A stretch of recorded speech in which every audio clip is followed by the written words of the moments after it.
নমস্কাৰ, এই মুহূৰ্তত আহি পৰিছে ৰাতিপুৱাৰ কেইবাটাও গুৰুত্বপূৰ্ণ খবৰ। আজি হৈছে 5 মাৰ্চ। লাখ লাখ মহিলাৰ বাবে এটা ভাল খবৰ। অসমৰ মুখ্যমন্ত্ৰী ডক্টৰ হিমন্ত বিশ্ব শৰ্মাই লাখ লাখ মহিলাৰ একাউণ্টত সোমাই দিব টকা। যদি আপোনাৰ বেংক একাউণ্ট আছে তেনে ক্ষেত্ৰত আপোনাৰ বাবে এটা ভাল খবৰ। 1000 টকাৰ পৰা 10000 টকা সোমাব মহিলাসকলৰ একাউণ্টত। আপোনাৰ একাউণ্টত আপুনি কিমান টকাকে লাভ কৰিব, লগতে কোনবোৰ মহিলাৰ একাউণ্টত টকাটো প্ৰদান কৰিব, ইয়াক লৈ মুখ্যমন্ত্ৰী ডক্টৰ হিমন্ত বিশ্ব শৰ্মাই কেইবাটাও গুৰুত্বপূৰ্ণ সিদ্ধান্ত গ্ৰহণ কৰিছে। লগতে অসমবাসীয়ে লাভ কৰিব এটা নতুন আঁচনি। যদি আপোনাৰ আঁচনিৰ প্ৰয়োজন হৈছে তেনে ক্ষেত্ৰত আপোনাৰ বাবে এটা ভাল খবৰ। লগতে গৰমক লৈ কেইবাটাও গুৰুত্বপূৰ্ণ আপডেট প্ৰকাশ পাইছে।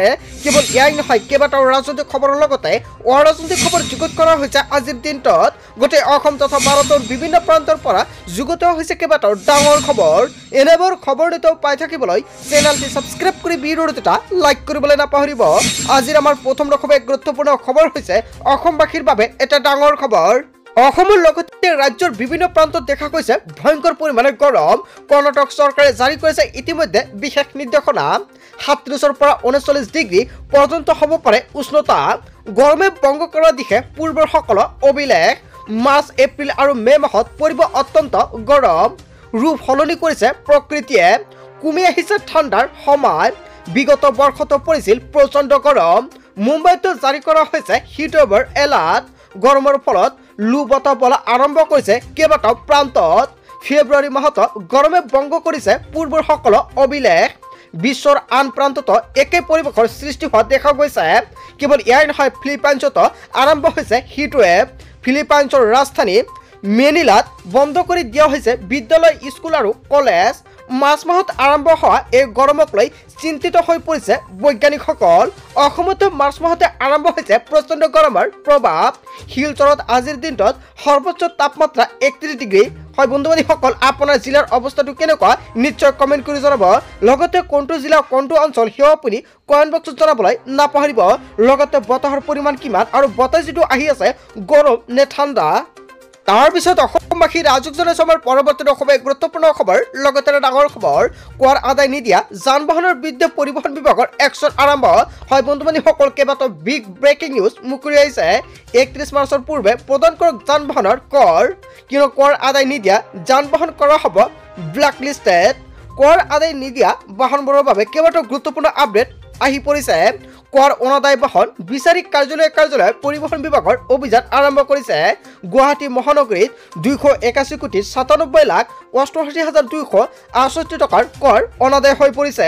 কেৱল ইয়াই নহয়, কৰ অনাদায়ৰ তালিকাত আছে বহু বিলাসী বাহন। 91খন বিলাসী বাহনে আদায় দিয়া নাই পৰিবহণ বিভাগৰ কৰ। 1,94,91,687 টকা কৰ অনাদায় আছে বিলাসী বাহনৰ পৰা। আৰু 31 মাৰ্চলৈ চলিব পৰিবহণ বিভাগৰ অভিযান। যদি আপুনি কৰ দিয়া নাই অতি শীঘ্ৰে কৰ দি দিয়ক, কিয়নো অন্যথা কৰ অনাদায় বাহনক কৰা হ'ব ব্লেকলিষ্টেড। তাৰপিছত অসমবাসী ৰাজুক জনাইছে আমাৰ পৰৱৰ্তী গুৰুত্বপূৰ্ণ খবৰ। লগতে ডাঙৰ খবৰ, 1 কোটি মিয়া আছে অসমত। সকলোকে বিয়া পায় অশোক সিংগালে আৰু ইয়াক লৈ ৰাজ্যজুৰি ডাঙৰ প্ৰতিক্ৰিয়াৰ সৃষ্টি হৈছে। 1 কোটি মিয়া জনগোষ্ঠীৰ ওচৰত ক্ষমা খুজিব লাগে অশোক সিংগালে। অশোক সিংগালে মিয়াক লৈ কৰা মন্তব্যৰ পাছতে ইউডিএফৰ উত্তাল প্ৰতিবাদ। ৰাজ্যজুৰি আৰম্ভ হৈছে ব্যাপক প্ৰতিক্ৰিয়া। কেৱল ইয়াই নহয়, মিয়াৰ প্ৰশংসাত আজি সদনত উত্তপ্ত পৰিস্থিতিৰ সৃষ্টি হয়। অশোক সিংগালে মিয়াক লৈ কৰা মন্তব্যৰ পাছতে হুলস্থুল হৈ পৰিছে সদন। সদনৰ ভিতৰতে ইউডিএফে সাব্যস্ত কৰে উত্তাল প্ৰতিবাদ। হয় বন্ধু বান্ধৱীসকল, এটা বিগ আপডেট প্ৰকাশ পাইছে। ইয়াৰ বিষয়ত জনতাই কি ক'ব? যদি জনতাৰ কিবা মন্তব্য কৰিব লগা থাকে আপোনালোকৰ মন্তব্যটো নিশ্চয় কমেণ্ট বক্সত জনাই দিব। তাৰপিছত অসমবাসী ৰাজুক জনাইছে আমাৰ পৰৱৰ্তী গুৰুত্বপূৰ্ণ খবৰ। লগতে ডাঙৰ খবৰ, আত্মীয় গোটৰ মহিলাৰ বাবে এটা ভাল খবৰ, কিয়নো আত্মীয় গোটৰ লাখ লাখ মহিলাৰ বাবে অসমৰ মুখ্যমন্ত্ৰী ডক্টৰ হিমন্ত বিশ্ব শৰ্মাই কেইবাটাও গুৰুত্বপূৰ্ণ সিদ্ধান্ত গ্ৰহণ কৰিছে। 1 এপ্ৰিলত একাউণ্টত সোমাব লাখপতি বাইদেউৰ ধনৰাশি। লাখ লাখ আত্মীয় গোটৰ মহিলাই পাব প্ৰথম কিস্তিৰ 10,000কৈ টকা। এই টকাৰে ষ্টাৰ্ট আপ কৰাৰ পিছত পৰৱৰ্তী সময়ত 25,000 আৰু তাৰপিছত পৰৱৰ্তী কিস্তিত দিয়া হ'ব প্ৰতিশ্ৰুতি। আৰু এনেকুৱাকৈ কেইবাটাও গুৰুত্বপূৰ্ণ প্ৰতিশ্ৰুতি প্ৰদান কৰিছে মুখ্যমন্ত্ৰী ডাঙৰীয়াই। 1 এপ্ৰিলৰ পুৱাতে 10,000কৈ টকা সোমাব মহিলাসকলৰ একাউণ্টত। যদি বেংক একাউণ্টৰ কিবা আপডেট কৰিবলগীয়া আছে বা KYC আপডেট কৰিবলগীয়া আছে মহিলাসকলৰ, তেনে ক্ষেত্ৰত অতি শীঘ্ৰে কৰি লৈ লওক, কিয়নো ফেচবুক লাইভ যোগে মুখ্যমন্ত্ৰী ডক্টৰ হিমন্ত বিশ্ব শৰ্মাই এটা নহয় দুটা নহয় কেইবাটাও গুৰুত্বপূৰ্ণ সিদ্ধান্ত গ্ৰহণ কৰিছে। বিহালীৰ পৰা আৰম্ভ হ'ব এই ধন প্ৰদান প্ৰক্ৰিয়া আৰু বিহালীৰ পৰা চৰকাৰে শুভাৰম্ভ কৰিব এই 10,000 টকা দিয়াৰ বাবে। যদি আপুনি এতিয়ালৈকে বেংকৰ কিবা কাম কৰা নাই অতি শীঘ্ৰে কৰি লৈ লওক, অন্যথা কোটৰ 10,000 টকা সোমাই দিলে আপোনাৰ একাউণ্টত আপুনি নাপাব।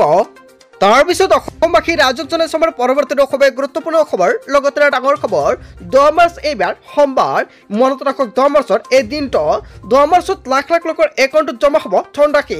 10 মাৰ্চৰ পুৱাতেই লাভ কৰিব আপোনাৰ একাউণ্টত ধন।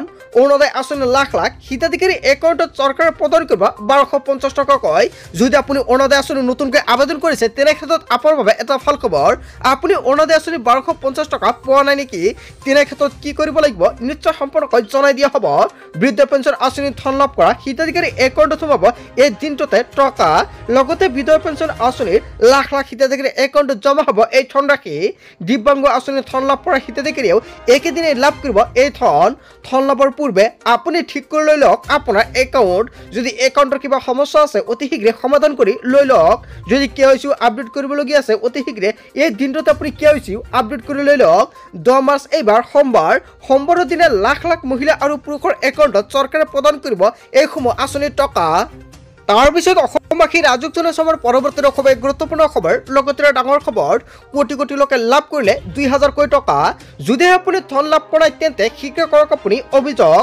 প্ৰকাশ পালে হেল্পলাইন নম্বৰ। অভিযোগ কৰক এতিয়া আপুনি 1556 নম্বৰত অথবা 01124300606 নম্বৰত এতিয়া দিয়ক আপুনি অভিযোগ। অভিযোগ কৰাৰ 5 মিনিটৰ ভিতৰতে লাভ কৰিব আপোনাৰ একাউণ্টত টকা। যদি আপুনি এতিয়ালৈকে PM কিষাণৰ টকা পোৱা নাই তেনে ক্ষেত্ৰত আপোনাৰ বাবে এটা ভাল খবৰ। কি কাৰণত আপুনি PM কিষাণৰ টকা পোৱা নাই এই দুটা নম্বৰত এতিয়া আপুনি কল কৰি সকলোখিনি সমস্যা আপুনি সমাধান কৰি লৈ ল'ব পাৰিব। লগতে কি কি কাম কৰিব লাগিব আপোনাৰ একাউণ্টৰ সবিশেষ তথ্য জানিব পাৰিব এই দুটা নম্বৰত কল কৰিয়েই। আৰু আপোনাৰ যদি কিবা সমস্যা আছে আপুনি নাজানে নিশ্চয় কমেণ্ট কৰি জনাব, সম্পূৰ্ণকৈ আপোনালোকক সহায় কৰা হ'ব। লগতে যিসকল ব্যক্তিয়ে নতুনকৈ ভাবিছে PM কিষাণৰ বাবে আবেদন কৰিব তেনে ক্ষেত্ৰত কৰিব পাৰিব। কেনেকুৱাকৈ আবেদন কৰিব, কি কি নথি পত্ৰৰ প্ৰয়োজন হ'ব, যদি আপোনালোকৰ ভিডিঅ' লাগে নিশ্চয় কমেণ্ট কৰি জনাব, নেক্সট ভিডিঅ'ত সম্পৰ্কে জনাই দিম। তাৰপিছত অসমবাসী ৰাইজক জনাইছো আমাৰ পৰৱৰ্তী খুবেই গুৰুত্বপূৰ্ণ খবৰ, লগতে ডাঙৰ খবৰ। ৰাজ্যৰ লাখ লাখ বিদ্যুৎ গ্ৰাহকৰ বাবে আহি গ'ল এটা ভাল খবৰ। আপোনাৰ বিদ্যুৎ বিল বেছি আহিছে নেকি, তেনে ক্ষেত্ৰত আপোনাৰ বাবে এটা ভাল খবৰ। বিদ্যুৎ বিল বেছি অহা প্ৰত্যেকজন মহিলা বা দুখীয়াৰ বাবে এটা ভাল খবৰ আহি পৰিছে। 1 এপ্ৰিলৰ পৰা হ্ৰাস পাব বিদ্যুৎ বিল। প্ৰথম পৰ্যায়ত 1 টকাকৈ হ্ৰাস পাব বিদ্যুৎ বিলৰ। পৰৱৰ্তী পৰ্যায়ত আৰু অধিক হ্ৰাস পাব বিদ্যুৎ বিল। শীঘ্ৰে এইদৰে বিদ্যুৎ বিল কমাৰ প্ৰক্ৰিয়া আৰম্ভ হ'ব বুলি মন্তব্য কৰিছে বিদ্যুৎ বিলক লৈ অসমৰ মুখ্যমন্ত্ৰী ডক্টৰ হিমন্ত বিশ্ব শৰ্মাৰ বৃহৎ ঘোষণা। মাজত মাত্ৰ এটা মাহ বাকী আছে, কিয়নো এপ্ৰিল মাহৰ পৰা বিদ্যুৎ বিল হ্ৰাস পাব। আৰু কিমান টকাকৈ হ্ৰাস পাব নিশ্চয় সম্পূৰ্ণকৈ জানিলে ইয়াৰ বিষয়ত জনতাই কি ক'ব। যদি জনতাৰ কিবা মন্তব্য কৰিব লগা থাকে আপোনালোকৰ মন্তব্য নিশ্চয় কমেণ্ট বক্সত জনাই দিব।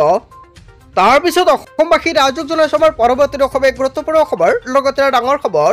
আপুনি চৰকাৰী ঘৰ নাই পোৱা নেকি, বিশেষ 7টা পদ্ধতিৰে যাওক আৰু আপুনি চৰকাৰী পকী ঘৰ লাভ কৰক।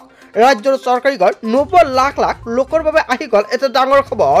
শীঘ্ৰে সাজু কৰক নথি পত্ৰ, সাজু কৰক pan card, Aadhaar card, ration card, bank account, সক্ৰিয় ফোন নম্বৰ, লগতে ইনকাম চাৰ্টিফিকেট ইত্যাদি। নতুনকৈ 3,88,000 লোকে লাভ কৰিব চৰকাৰী ঘৰ, কিয়নো চৰকাৰে অৱশেষত চৰকাৰে 3,88,000 নতুনকৈ বাজেট মুকলি কৰিছে। চিন্তা আঁতৰাই 6টাকৈ বৃহৎ ঘোষণা কৰিছে দৰিদ্ৰ হিতাধিকাৰীৰ বাবে। কোনে কোনে লাভ কৰিব চৰকাৰী ঘৰ, এই 7টা পদ্ধতিৰে যাওক আপুনি আৰু চৰকাৰী পকী ঘৰ লাভ কৰক। 1 নম্বৰত উল্লেখ কৰিছে আপুনি যদি ঘৰ পোৱা নাই এখন মাত্ৰ ফটো তুলি লাভ কৰিব চৰকাৰী ঘৰ। 2 নম্বৰত উল্লেখ কৰিছে মোবাইলৰ এখন ফটো আৰু আধাৰ কাৰ্ড থাকিলে লাভ কৰিব বিনামূলীয়া ঘৰ। আধাৰ নম্বৰৰ জৰিয়তে PM আৱাস যোজনাৰ পৰ্টেলত আবেদন কৰিব লাগিব।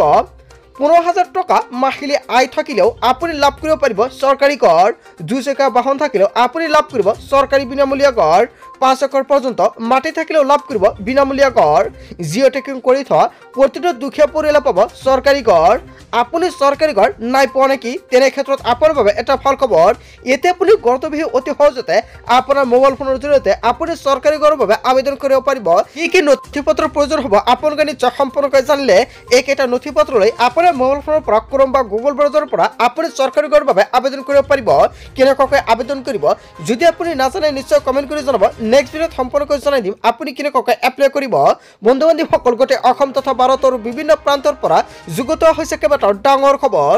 এনেবোৰ খবৰ নিতৌ পাই থাকিবলৈ চেনেলটি ছাবস্ক্ৰাইব কৰি ভিডিঅ'ৰ এটা লাইক কৰিবলৈ নাপাহৰিব। চ' থেংক ইউ ফৰ ৱাচিং ফুল ভিডিঅ'।